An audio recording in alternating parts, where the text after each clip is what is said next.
1 चम्मच हम घी डालेंगे। बस अपने बादाम पिस्तों का हम जो कच्चापना ख़त्म करेंगे, ज़्यादा नहीं भूनेंगे।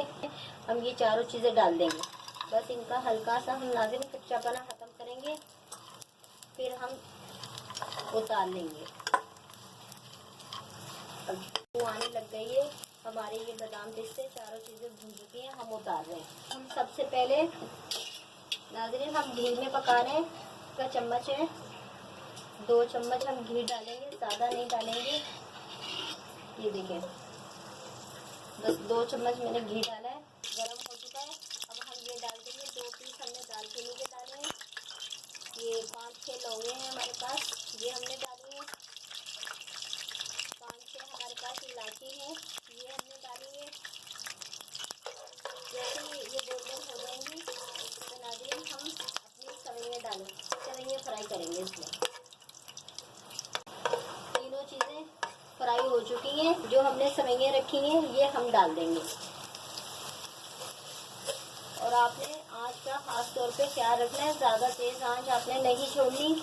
अगर ज़्यादा तेज़ आँच पे आप पकाएंगे तो आपकी सवैयाँ जल जाएंगी। सवैयाँ फ्राई हो चुकी हैं, इसमें 1 मिनट भी नहीं लगता फ्राई होने में। घी पहले ही गर्म होता है, जैसे डालें हल्की आंच होती है, फ़ौरन हो जाती हैं। अब हम इसमें ये हमने जो अपनी चीज़ें फ्राई करके रखी हुई हैं, बादाम पिस्ते, ये हम डाल देंगे। ये 4 मगज़े हैं, ये डाल देंगे नाज़रीन, 4 मगज़ डाल देंगे। ये तिल हैं, ये दोनों मैंने 2-2 चम्मच लिए हैं, 2 चम्मच तिल लिए हैं, 2 चम्मच 4 मगज़ लिए हैं। अब इनको हम मिक्स करेंगे।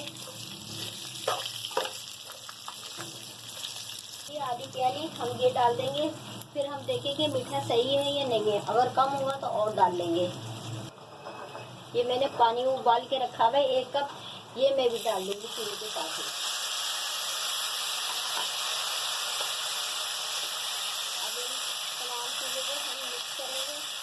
आँच में आपको बार-बार बोलूँ, चूल्हे की आँच अपने तेज़ नहीं रखनी, उतनी आँच रखनी है जैसे हम कोई चीज़ चावल वगैरह दम पे रखें।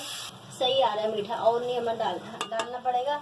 बस अब मैंने इनको सबको तमाम चीज़ों को मिक्स कर दिया, एक जैसी हो गई हैं।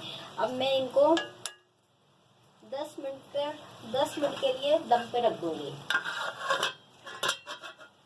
बस जिस तरह चावल रखते हैं दम पे उस तरह रखते हैं। ये देखें, ये बिल्कुल माशाल्लाह से रेडी हो चुके हैं। ये देखें, और नीचे भी ये देखें आँख नहीं लगी। ये देखें बिल्कुल हमारे नीचे का तला बिल्कुल साफ़ है, ये आप देख सकते हैं। ये बिल्कुल रेडी हो गई है। 20 मिनट में मैंने 20 मिनट हो गए हैं दम रखे हुए।